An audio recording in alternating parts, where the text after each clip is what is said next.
First in 2010, then 2015, now 2017, and the country goes to the polls again in a surprise general election, one of the most important in decades. With the future of Britain at stake for generations to come, tonight, party leaders go head-to-head, fighting for your support. Welcome to the ITV Leaders' Debate.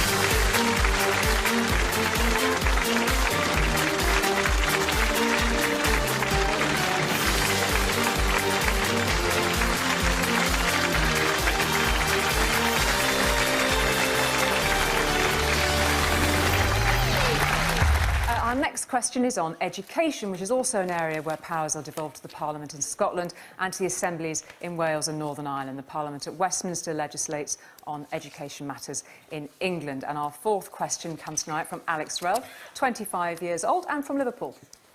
I'm a primary school teacher, so the care and education of our young people is very important to me. What would you do to support teachers and schools to ensure that every child gets the best start in life, regardless of their backgrounds? Thank you, Alex. First of all, to Tim Farron. Well, Alex, as a father of 4 kids myself, nothing is more important than the education of our children. And it is a reminder that as this election takes place, we are just 8 weeks off a time when 2 out of every 3 head teachers will be dismissing and getting rid of at least one teaching post in this country. And that is an outrage. That is what Theresa May hopes you don't realise as she seeks to do to our schools what she has already done to our hospitals. And there is nothing more important than developing skills and education and a love of learning from the earliest possible age. That is why, for example, the forced sitting of SATs for young primary school teaching can often put primary school children can often put those young people off learning for life. What I want to do is have a government that does not interfere with our teachers on a daily basis, but trusts our teachers to teach our children and to let them get on with the job and give them the £7 billion extra that we will give them to enable them to do so. Tim Farron, thank you. Paul Nuttall. I think it's an absolute scandal that 500,000 kids in this country go to primary school or in classes with over 30 other children in them, considering that Tony Blair gave a commitment that there would be no class sizes over 30 about 14 years ago. I agree with Tim. I would do away with SATs for infant school-age children.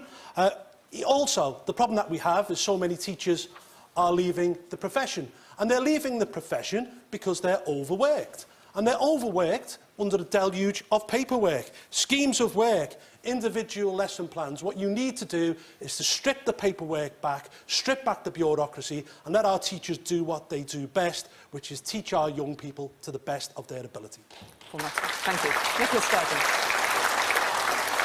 Well, I mean, nothing is more important to me than education. And as First Minister of Scotland, I've got a big job of work to do to make sure we are really improving education in Scotland. We've got a good education system, but we've also got some challenges that we are working really hard to address. Before I come on to school education, early years is really important.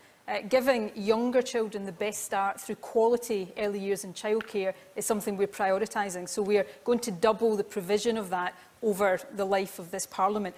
In schools, we're trying to reduce bureaucracy that teachers are working under because they've told us rightly it is too heavy, so we're trying to take that out. We've got a recruitment challenge in teaching, like many other countries do. We're trying to encourage more teachers into education. But we're also doing something that is new for Scotland. We're giving resources directly to head teachers, so not to councils and then to head teachers, but directly to head teachers and freeing them up to decide how that money is spent, because teachers know best how to improve education in our schools. Nicola Sturgeon, thank you. Leanne Wood. Education today is the economy of tomorrow, and skills, high levels of skills, are vital to our economic performance. Plaid Cymru will ensure that our children are taught by the best teachers in well-funded schools so that they have the skills that they need to flourish. We will oppose any attempts to reintroduce grammar schools, and we will develop a modern and well-funded system of comprehensive education. We'll invest in our teachers, supporting them with a premium in exchange for improving their skills. And we also have to value youth work and all of those things that happen outside of the school to support children's education.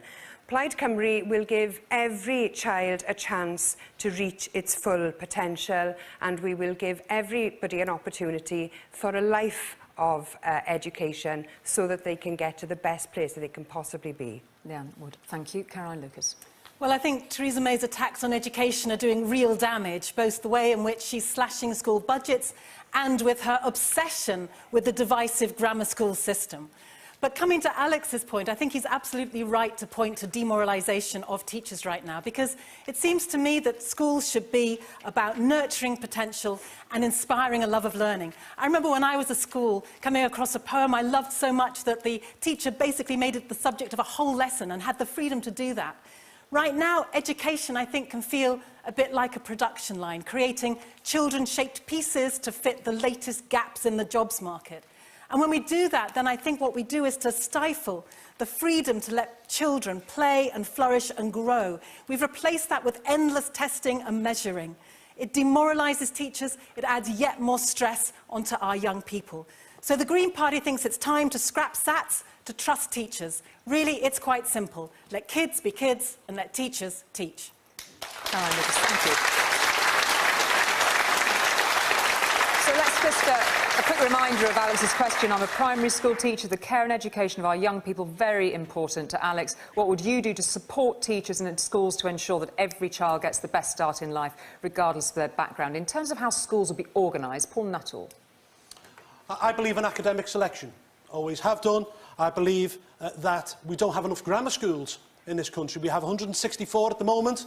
We need more, but the problem that you have is that the majority of these grammar schools are in middle-class areas. We need to get them into working-class areas, which then allow working-class kids to break out of their communities. It is a disgrace that there were more working-class kids in Oxford and Cambridge in the 1960s than there is now. However, what we also must do is promote vocational education, which has often been the poor relative of academia. And I would look at the German system for this, because they have something called the dual vocational training system, whereby you attend a vocational school, but at the same time you receive on-the-job training. It's why Germany has kept its manufacturing industry. Nicola Sturgeon. Well, schools are organised differently in Scotland than they are in England, so some of these points don't necessarily apply. We've got a challenge in Scotland. We've introduced a new curriculum. It's been the right thing to do. It's been praised by the OECD, but we know we've got work to do to focus on literacy and numeracy, really basic skills, and we're very, very focused on doing that. We also want to free up teachers much more. You know, teachers are best placed to know what works in our schools, but they do tell us they have had too much bureaucracy. So it's about taking that away and putting more resources into the hands of teachers. But it's not just about school. As I said earlier, it's about early years, but it's also then about making sure that there are choices for people leaving school. I want people to have equal opportunity to go to university. Thank you, but if that's not for them, I want them to have other opportunities too. Thank you. And choices are what this government is making. It is choosing to spend money on extra free schools and extra grammar schools when it could be spending it to undo some of the £3 billion worth of cuts that are falling on our schools in the next 3 years. So the average secondary school will lose 6 teachers. The average primary school, 2 teachers. That is the decision, the choice Theresa May is making. And let's remember, the argument for grammar schools is utterly and totally bogus. The average number of children at school in this country on free school meals is 16%. The average number of children on free school meals in grammar schools is 3%. There is no doubt that whilst many grammar schools do a good job, bringing them up again now is about undoing social mobility. It's about locking people into the 80% that get relegated into secondary models. On that issue on grammar schools, you've just made my point for me when you were talking about school meals. You know, the simple fact is, too many of the grammar schools at the moment are in middle class areas. What we need to do is we need to put grammar schools in working class areas. That's also bogus, Paul. Thank you, Caroline Lucas. Thank you, gentlemen. Caroline Lucas. Totally Paul, this is unfair. still an incredibly divisive way forward, and there is no educational evidence that suggests that this is good for the vast bulk of our people. To the contrary. And what you're doing, essentially, is making a decision when a child is just 11 years old. You are forgetting and ignoring huge amounts of evidence about how boys and girls develop at different stages and how many children don't actually develop quite so fast. You're also, I have to say, relying on private tutors, which richer people can afford, poorer people can't. This is just another ideological battle that you are then fighting with. Thank you, Caroline Lucas. I want to bring in Leanne Wood on this. Selection doesn't work. Selection doesn't work for the vast majority of people, because then you have winners and you have losers. I believe in a public education system. In Wales, we're not going to have grammar schools, and as long as I draw breath, that will be the case. And the question I have here in England is, who is making the money out of all these free schools? Because somebody somewhere is making a big profit out of this. It's just about bad choices, though, isn't it? Because even if you were to accept, and Paul Nuttall's argument in favour of grammar schools is utterly bogus, all the evidence goes against that, but even if he had a shred of evidence on his side, it's a poor choice when there's £3 billion being taken out of our schools and we're wasting money on new grammar schools and new free schools. OK, let's go back to one of the other issues that arises out of that question, particularly about primary education, and that is class sizes. Perhaps, Leanne Wood, a quick word from you on that, and then Nicola Sturgeon. I'm not aware that there's any evidence to show that smaller class sizes actually deliver better educational outcomes. If I'm wrong on that, I'm prepared to look at it again. But my understanding is that the evidence shows that the size of the class is less important than the quality of the teaching. Nicola Sturgeon. Well, we want class sizes to be as small as possible, and that's certainly, I think, important. But it's also about focusing on what happens within the classroom and making sure that we have the best teachers freed up to do the best job with the best resources, and that's absolutely what we are trying to focus on just now. I mean, we've talked a lot about choices tonight, and I'm not an expert on the English education system, so I won't pretend to be, but I thought I was quite aghast this morning when I heard Theresa May say that she was going to increase funding for schools, almost literally by taking the food out of children's mouths, by abolishing free school meals. And I don't think you improve education by taking free lunches away from our youngest children. And I'll be proud to protect free school meals in Scotland. OK, and in terms of free school meals, or the way meals in schools are run and organised, Caroline Lucas, perhaps I'll come to you on that first. Well, I don't often disagree with Leanne, but I think on this there are plenty of evidence that suggests that class sizes have an impact. Obviously, there's the professionalism of the teacher and the teacher assistants that they have alongside them matters too, but the Green Party certainly would try to be reducing our class sizes. We'd be putting money into schools to enable us to do that, because we think that being able to have more of that individual one-to-one process is going to be better. And I think right now, when you've got so many class sizes growing and growing, it's making it very, very hard for our teachers to do a good job. Free school meals for infant school children was something the Liberal Democrats delivered in government, and we did it for a reason. We did it because all the evidence suggests it boosts attainment. It makes sure that children, particularly from poorer backgrounds, get at least one decent meal a day, and it means that you don't have the stigma of people registering for first free school meals if they do not wish to do so. But to get rid of them, after the schools have put so much money and effort to build kitchens, to bring in new ways of delivering those free school meals, is an absolute hideous assault. And just to add on the issue of class sizes, it's absolutely right that smaller class sizes do make a difference, but it's also about who is in the classroom. I say the average primary school will lose 2 teachers. They could instead lose 3 or 4 teaching assistants, which will make it that much harder to deliver good education in primary and secondary. One of the crisis in teaching at the moment, though. So many people are leaving the profession because of the pressures in the job, and it's not all to do with the size of the classroom. It's more to do with the bureaucracy and the additional tasks they're expected to do. Where is the plan for recruiting more teachers? Because that's what will reduce the pressure in the classroom. Let's talk precisely about that issue, and also for those teachers watching, I'm sure would all be very interested, the issue of pay on teachers. And perhaps you'd like to take up on that point, and we'll go to the others. Well, in Wales, we want to give teachers a premium for training to get up to master's level, and we believe that that's a good way of showing that we value teachers and that we want to help them develop professionally to get to the point where they can be the best that they can be in front of our classroom. Okay. Paul Nuttall. Yes, I think teachers, of course, do deserve a pay rise. I think there is clear evidence that smaller class sizes do benefit not just the teacher, but also the pupil, because teacher-pupil time is premium. Students or pupils who are in smaller class sizes do better academically. That is simply a fact, and it is a scandal. I don't think it As is I said, it's a scandal. Can we go back to the issue of pay and what UKIP would deliver on it? Kids in this country are sitting now in classes with over 30 other people in them. Thank you. On the issue of teachers' pay and what you would do about it, Tim Farron. Well, first of all, we would lift the pay freeze on public sector pay, because teachers and soldiers and nurses and other public sector workers deserve a pay rise. That freeze has gone on for too long, and we would end it immediately. But I also think it is important for us to remember that, as somebody who worked for a teacher education institution in the days when I had a proper job, that I worked with people who went into education full of passion, full of desire to help children, and 1 in 4 of those teachers, after 5 years of being qualified in the sector, are leaving the system. What a waste of their dedication, okay. What a waste of our investment. Thank you, That's why we should pay them more and take the red tape off their back.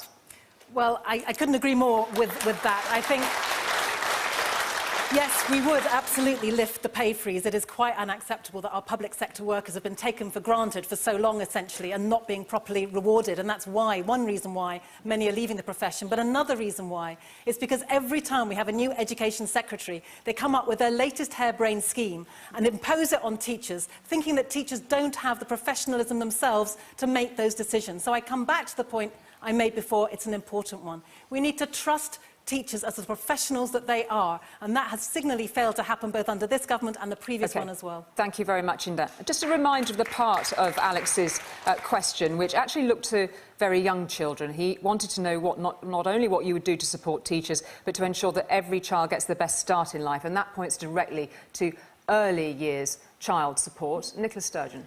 Well, I do think it is probably the single most important thing we can do to improve attainment and literally give young people the best start in life. The government I lead have made this a priority. Over the past few years, we've extended free early years education from 12.5 hours a week to 16 hours a week, and we're doubling that to 30 hours over the course of this Parliament. And unlike in England, that's for every 3- and 4-year-old and for every vulnerable 2-year-old. But with childcare, it's not just quantity that matters, it's quality that matters. So we really need to make sure that we've got the quality so that we're genuinely giving people the best start. Thank you. Paul Nuttall, what would UKIP do to support preschool children in particular?